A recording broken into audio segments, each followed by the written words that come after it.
Cette vidéo est réservée à la section berceau. Son caractère répétitif a une visée pédagogique pour leur éveil spirituel. Merci de les accompagner.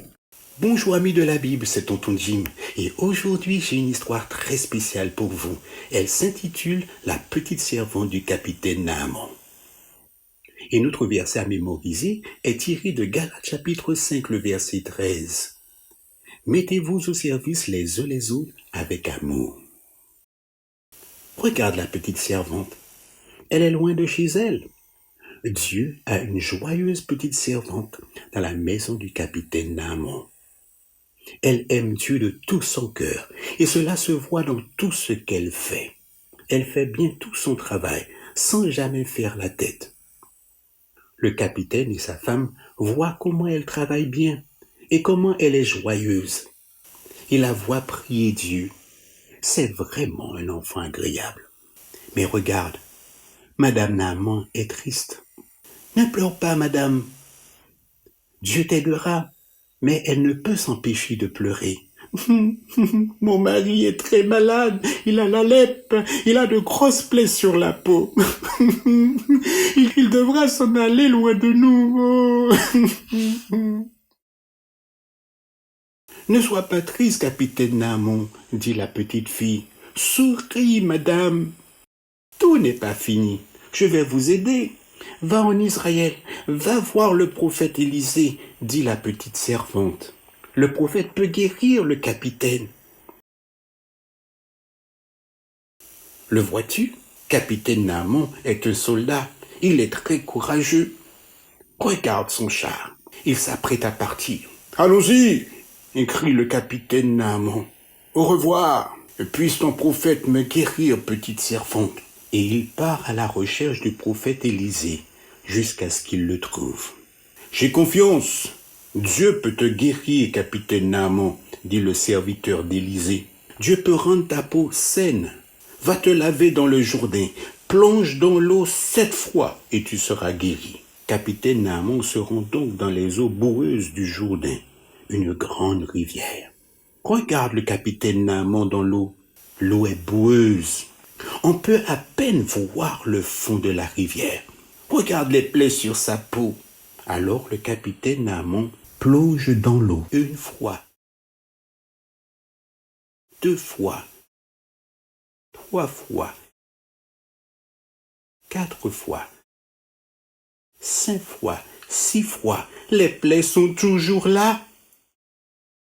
1 fois de plus, le capitaine Naaman plonge sous l'eau.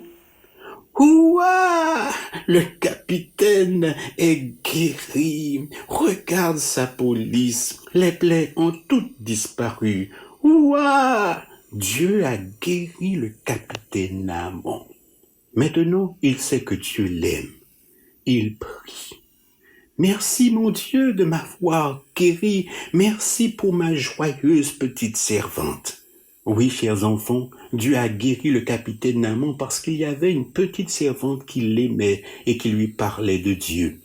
Toi aussi, tu peux parler de Dieu lorsque tu te mets au service des autres avec amour. Alors, chante avec moi notre verset à mémoriser. Mettez-vous au service les uns les autres avec amour. Mettez-vous au service les uns les autres avec amour. Les uns les autres avec amour. Prions. Tendre Père Céleste, bien que je sois petit, je peux servir avec amour. Aide-moi à toujours servir les autres avec joie et leur montrer que je les aime. Au nom de Jésus. Amen. Rappelle-toi, bien que tu sois petit, tu peux partager avec les autres l'amour de Dieu en te montrant toujours gentil.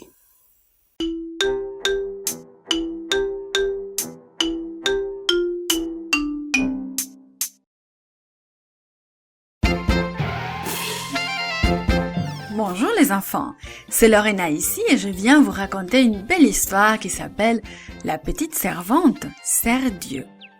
Aujourd'hui, notre verset dit comme ça, « Que notre Seigneur Jésus-Christ et Dieu vous affermissent en toute bonne œuvre et en toute bonne parole. » Et ce texte se trouve dans le 2e épître aux Thessaloniciens, le chapitre 2 et les versets 16 et 17. Aujourd'hui, nous nous rappelons que nous servons Dieu par nos paroles et nos actions. Dis-moi, sais-tu comment servir Dieu? La petite servante a servi Dieu par ses paroles et ses actions. La petite servante souleva doucement les bouteilles de parfum et poussa au-dessous. D'habitude, elles étincelaient dans la lumière qui pénétrait par la fenêtre de la chambre, mais pas aujourd'hui. Les rideaux étaient fermés. La femme de Naaman était assise sur son lit, et elle pleurait tout doucement. Le capitaine Naaman souffrait de la lèpre, et personne ne pouvait l'en guérir. La lèpre était une maladie qui produisait des taches blanches sur sa peau. Sa femme était très triste. La gentille petite servante se dirigea vers le lit sur la pointe des pieds. « Oh, comme j'aimerais que le capitaine Naaman aille voir le prophète dans mon pays, murmura-t-elle. Le prophète Élisée le guérirait de la lèpre. » La femme de Naaman s'essuya les yeux. « Mais qu'est-ce que tu dis là, mon enfant ?» demande-t-elle. Alors la petite servante parla à sa maîtresse du prophète Élisée qui vivait en Israël. Le Seigneur du ciel fait des miracles par le prophète Élisée. Puis elle lui raconta des histoires que ses parents lui avaient apprises sur le Dieu vivant. La femme de Naaman se leva d'un bond de son lit. « Apporte-moi de l'eau pour mon visage, je dois aller parler à mon mari. » Le capitaine Naaman était le commandant de l'armée du roi. Il répéta donc au roi ce que la fillette avait dit à sa femme. « Va, dit le roi, va rencontrer le prophète. Je vais envoyer une lettre au roi d'Israël pour toi. » Alors le capitaine Naaman apporta des cadeaux, de l'argent, de l'or et des vêtements, des fêtes, au cas où il serait guéri. Mais lorsque le roi d'Israël lut la lettre du roi de Syrie, il fut profondément troublé. Il savait qu'il ne pouvait guérir Naaman. Il ne comprenait pas pourquoi le roi de Syrie pensait qu'il aurait pu faire ce miracle. Il fut bouleversé. Et que se passerait-il si Naaman repartait sans être guéri? Le roi de Syrie attaquerait-il encore Israël? La nouvelle parvint au prophète Élisée. Élisée lui envoya un message. « Pourquoi es-tu bouleversé comme ça? Envoie-moi le lépreux, et il saura qu'il y a un prophète en Israël. » Le prophète Élisée savait que le roi ne pouvait guérir Naaman. Il savait que lui-même ne pouvait le faire. Mais il savait aussi qu'il représentait Dieu et que Dieu pouvait guérir le capitaine. Le prophète Élisée et la petite servante voulaient tous les deux que le capitaine Naaman connaisse le vrai Dieu. La petite servante montrait son amour pour Dieu dans toute l'aide qu'elle apportait à la femme de Naaman et dans tout ce qu'elle disait. Tu peux toi aussi servir Dieu par tes paroles et tes actions. Et en te voyant te comporter de cette manière, les autres sauront que tu aimes Dieu.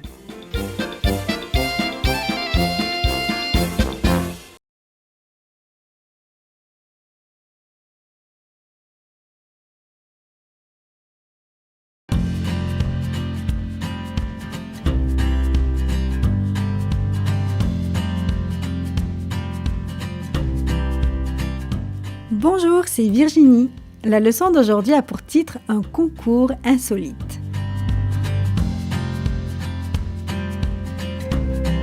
Le verset à mémoriser se trouve dans Matthieu 5, verset 16, « Que votre lumière brille ainsi devant les hommes, afin qu'ils voient vos œuvres bonnes et glorifient votre Père qui est dans les cieux. » As-tu déjà participé à une compétition?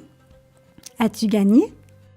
L'histoire d'aujourd'hui parle d'un concours de beauté dont la récompense était vraiment particulière. Cela s'est certainement passé ainsi. « Cousin Mardochée, dit Esther, as-tu entendu? Le roi Xerxès envoie ses hommes dans le pays pour amener toutes les jeunes filles au palais. Il cherche une nouvelle reine. »« J'ai entendu, répondit Mardochée, le cousin d'Esther. Mais il n'envoie pas chercher toutes les jeunes filles. Il veut seulement les plus belles. Et je suis sûre que tu seras choisi. » Il sourit. « Oh, cousin Mardochée, dit Esther, je ne veux pas te laisser. Tu as tellement bien pris soin de moi depuis que mes parents sont morts. »« Ne t'inquiète pas pour moi, Esther, répondit le cousin Mardochée. Ce sera une bonne occasion pour toi. Souviens-toi de tout ce que je t'ai enseigné. Et quoi qu'il arrive, ne dis à personne que tu es juive ni que tu es ma nièce. » « Mais pourquoi, cousin Mardochée ?» demanda Esther déconcertée. « Parce que nous ne sommes pas chez nous ici, nous sommes Hébreux. Bien que nous vivions en Perse depuis longtemps, beaucoup de gens ne nous aiment pas et voudraient se débarrasser de nous, » répondit tranquillement le cousin Mardochée. « Je ferai ce que tu m'as dit, » accepta Esther. « Ne sois pas si triste, Esther, » dit le cousin Mardochée. « Beaucoup d'autres belles jeunes filles seront au palais. Mais souviens-toi que la beauté est dans ton comportement plus que dans ton visage. Sois gentil avec tout le monde, c'est cela la vraie beauté. » Quand Esther arriva au palais du roi Xerxès, elle se souvint de ce que son cousin Mardochée lui avait recommandé. Il y avait effectivement beaucoup de belles jeunes filles au palais. Certaines n'étaient pas très sympathiques, mais Esther était gentille avec tout le monde. Hégaï, l'eunuque du roi, le remarqua. Un eunuque est un homme qui veille sur toutes les femmes au palais du roi. Hégaï remarqua la gentillesse d'Esther envers tous. Il la choisit tout de suite pour commencer les traitements de beauté. Il lui apporta aussi des aliments spéciaux. Il lui donna 7 servantes et les transféra toutes dans la plus belle partie du palais des femmes. Pendant 1 an, Esther reçut des traitements de beauté au palais. Elle prenait des bains, se mettait des huiles et du parfum chaque jour. Des coiffeurs s'occupaient de ses cheveux, des stylistes lui confectionnaient de nouveaux vêtements et chaussures. Hégaï lui donnait tout ce qu'elle demandait. Pendant ce temps, Mardochée, le cousin d'Esther, venait chaque jour près de ses appartements. Ils ne pouvaient pas se parler, mais ils se voyaient de loin. Mardochée voulait s'assurer qu'elle allait bien, mais il ne voulait pas qu'on sache qu'ils étaient de la même famille. Si quelqu'un l'avait su, ils auraient compris qu'Esther était juive. Un jour, Hégaï vint vers Esther en souriant. « Esther, dit-il, le roi veut te voir. »« Vraiment ? Oh, mais qu'est-ce que je vais faire ?» demanda Esther. « Et qu'est-ce que je vais dire ?»« Ce que tu veux, » dit Hégaï en souriant. « Je suis si nerveuse, dit Esther, tout excitée. Je n'arrive même pas à penser. »« Esther, ne t'inquiète pas, dit Hégaï. Je crois que le roi et les gens du palais t'aimeront beaucoup. » Hégaï avait raison. Tout le monde aima Esther, surtout le roi. Il la préféra à toutes les autres jeunes filles qu'il avait vues et la choisit comme reine.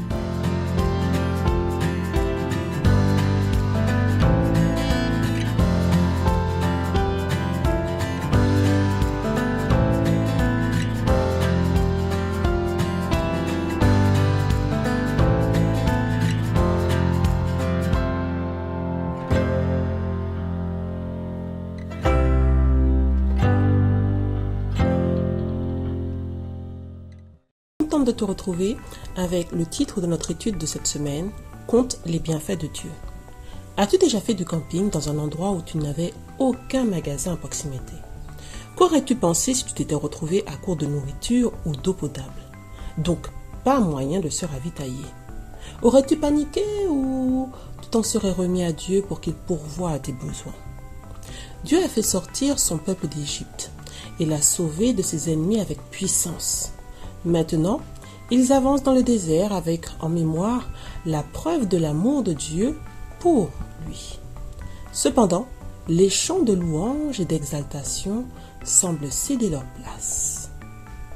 Ouvrons nos Bibles. Dans le désert, l'eau vient à manquer. Dieu montra à Moïse où aller et comment faire pour étancher leur soif. Il guida son peuple à des sources fraîches et abondantes, et tous furent désaltérés. Mais il fallait continuer à marcher, à avancer, et le peuple devait de nouveau affronter l'inconnu. Et déjà Moïse entendait murmurer contre lui. Moïse leur répondit, en les mettant en garde. « Vous ne murmurez pas contre Aaron et moi-même, leur dit Moïse. C'est contre Dieu que vous murmurez, et il veut que vous sachiez qu'il vous a entendu. » Écoutez la parole de Dieu, ajouta Moïse. Et rappelle-toi, c'est aussi notre verset à mémoriser dans Exode 16, les versets 6 et 7, qui dit « Ce soir, vous mangerez de la viande comme vous en mangez en Égypte. Demain matin, vous aurez du pain et vous saurez que je suis l'Éternel, votre Dieu. » Le soir venu, conformément à la parole de Dieu, Une nuée de cailles en migration s'abattit sur le camp et les Israélites, qui avaient retrouvé temporairement leur bonne humeur, se gavèrent de viande et oublièrent leur frustration. Le lendemain matin, les Israélites contemplèrent la drôle de gelée blanche dont le sol était recouvert. Moïse leur dit : « C'est le pain que l'Éternel vous a promis. Il vous en donnera chaque jour, et il demande que vous le remerciez en suivant minutieusement des instructions très simples. » Chaque personne en ramassa environ 2 litres pour ses besoins. Le peuple s'empressa d'obéir à cette première instruction. Mais Moïse ajouta : « Que personne n'en laisse jusqu'au matin, proclama-t-il. Dieu veut vous donner tout ce dont vous avez besoin chaque jour. Il veut que vous lui fassiez confiance et que vous croyiez qu'il pourvoira à vos besoins demain. Vous n'avez qu'à faire ce qu'il vous demande de faire aujourd'hui. » Mais malgré les instructions que Dieu avait données par l'entremise de Moïse, certains avaient peur de ne pas en trouver le lendemain, et ils mirent de la manne de côté. Le lendemain matin, la manne s'était corrompue. Elle grouillait de verre, comme Moïse l'avait dit. Et comme Dieu l'avait promis, le sol, lui, était de nouveau couvert de manne. Le peuple devait toutefois se lever et la ramasser avant que le soleil ne la fasse fondre. Ce merveilleux arrangement continua jusqu'au matin du 6e jour. Moïse réunit de nouveau le peuple, car Dieu avait une nouvelle instruction. « Demain, dit Moïse, c'est le jour du sabbat. C'est un jour saint, un jour de repos. Vous devez vous ramasser une double quantité de manne. Elle ne se gâtera pas cette fois-ci. Dieu veut que vous vous reposiez et que vous passiez du temps avec lui demain. Il ne veut pas que vous fassiez du souci à propos de ce que vous allez manger. » De nouveau, les gens sortirent pour ramasser la nourriture de la journée. Comme à l'accoutumée, certains suivirent les instructions que Dieu avait données, mais d'autres n'en firent qu'à leur tête. Le sabbat matin, certains avaient de la nourriture et les autres sortirent pour en ramasser. Mais bien sûr, il n'y en avait pas, comme Dieu l'avait dit. Les Israélites devaient écouter les instructions simples de Dieu et le louer et l'adorer en obéissant. Mon ami, cela peut te paraître très simple lorsque nous lisons l'histoire avec beaucoup de recul. Cependant, il y a pour nous une leçon. Oui, Dieu nous enseigne qu'il utilise les épreuves, les difficultés, les choses que nous ne comprenons pas pour nous amener plus près de lui. Ainsi, lorsque nous cherchons de l'aide auprès de lui, au lieu de murmurer, au lieu de nous plaindre, il est prêt, lui, à faire de grandes choses pour nous. Une obéissance confiante en ses instructions constitue une façon de l'adorer et de le louer pour tout ce qu'il fait pour nous. Ne l'oublie pas, mon ami. Prions. Tendre Père, nous te louons, nous te bénissons. Nous te remercions pour ton amour infini. Nous nous rendons compte à travers cette étude que tu es disposé à transformer nos difficultés, nos épreuves pour ta gloire, à condition que tu nous aides à nous soumettre à toi. Alors, tendre Père, ouvre nos cœurs à ton influence, à ton esprit, et que ton nom seul soit glorifié et magnifié. Nous t'avons prié au nom de ton Fils Jésus pour ta gloire. Amen. À bientôt, cher ami.